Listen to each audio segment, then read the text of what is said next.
Good evening, Dr. Scott and my fellow cohorts.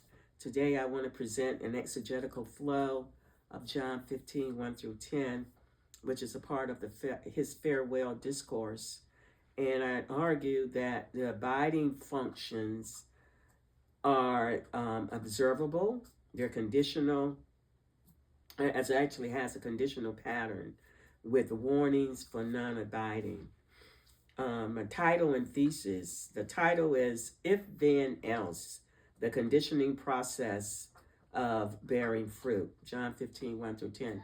The reason I chose that was because of Hoyt's essay in Stony the Road We In it, he talked about the hermeneutics of imagination. And so when I first read this allegory of the vine grower, and the branches, I immediately thought of, if then else, which it comes from my software engineering background. It's a coding statement. If this happens, then if not, it's out. So I saw this whole process as an if then else, and I hope that by the end of this short presentation that you'll see why. So my thesis is that abide, which I come to learn means remain or stay. Abide leads into obeying. Obeying leads into love. Love gives fruit, and joy is part of that fruit. The refusal to obey, which is on the flip side of this, leads to removal and the judgment. My scope, of course, I've said it already, is John 15, 1 through 10, which is within the farewell discourse. It goes from chapter 14 through 17 in the book of John. And it's these are some of the last words that he says to the disciples before his passion.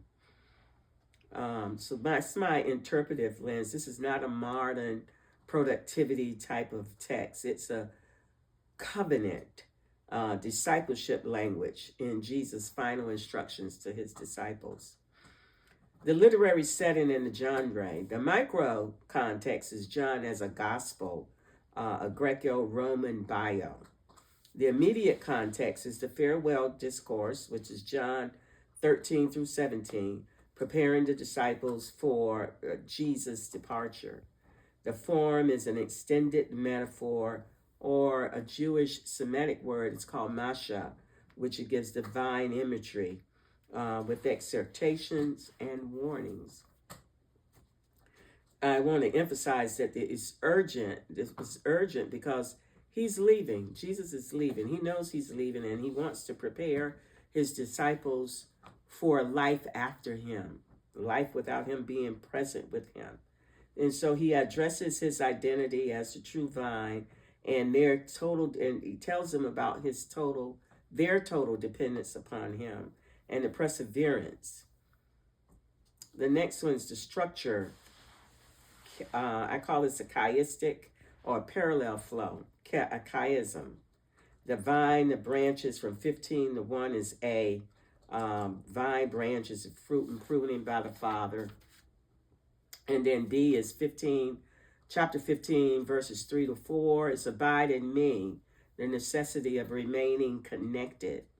C is 15:5, I am the vine, you are the branches. It's total dependence. D is none abiding or thrown out, they wither and they're burned. E is the pivot. 15, 17 through 8 are the pivotal the pivotal verses. Where you have abiding plus prayer aligned with Jesus is going to give you fruit, and the Father is going to be glorified by the fruit and by this. This is how you know that you are his disciple, is that you bear fruit. And then from D through A, on the other side of this pivot, it's abide in love through commandment keeping. And that's 9 through 10. So the hinge is the union. It's to abide to the word, to internalization, prayer, and doxological fruitfulness. The next I want to bring your attention to are the characters and the images within it. There's 3 characters. It's Jesus, who says he is the true vine. And it's one of his I am statements in John. It's the final I am statement, the final of 7. And then the Father, who's the vine grower, the vine dresser, who inspects, removes, and prunes. The disciples, they have already been cleaned through Jesus' word. And then the intertext, divine imagery often refers to Israel in the Old Testament, and Jesus recenters the true vine identity in himself. So it's the wordplay on clean, which is katharos, is conceptually linked to pruning and cleansing. And Jesus frames his disciples as I've already been prepared by his teaching for fruit bearing. They've already been cleansed. So he's telling them, you've been cleaned through my word, so you're ready to start bearing fruit. You've been pruned. The next, I want to draw your attention to the key Greek terms that I found in these verses. One was to abide and remain. It's an imperative word. It's perseverance and continuation in Christ. It is paired with the preposition in. It's in Christ. You remain in Christ as he remains in you. The next is remove or take away. It's the branches are being cut off, removed. So it's interpreted as either restorative action or the final removal. I interpret it as a final removal and judgment. There are others that do not. They see it as that there's a possibility of restoration of the branches that have been cut off.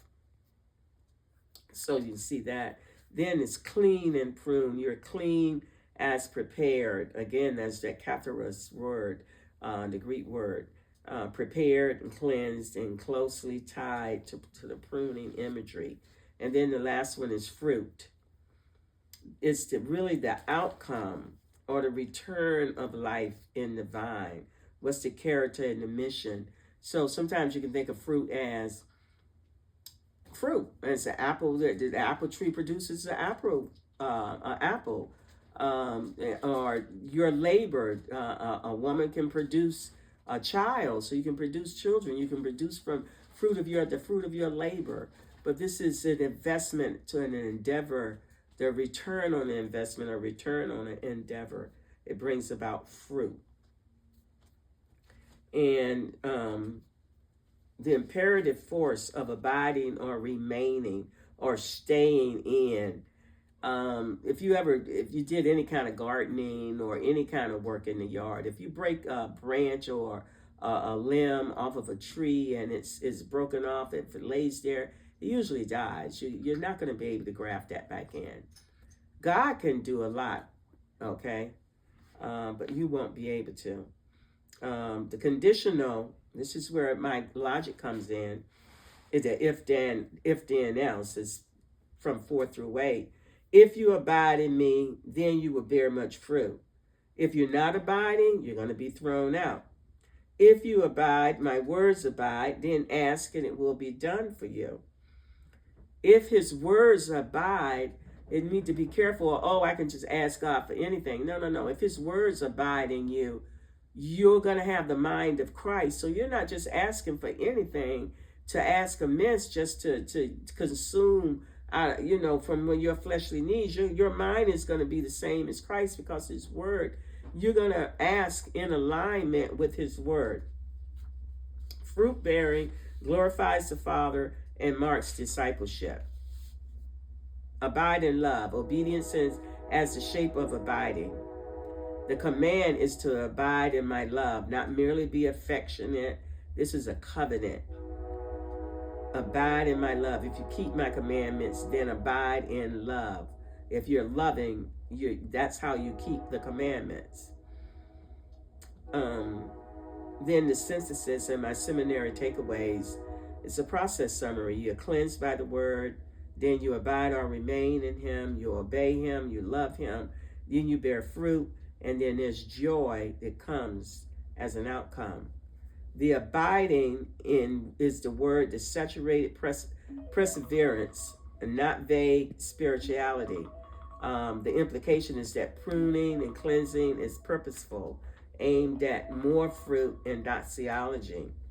And so we would think, what counts as fruit? In John's theology, it's character, witness, obedience, and love.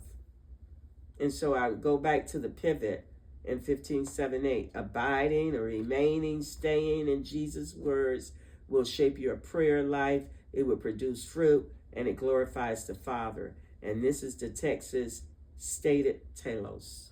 Thank you.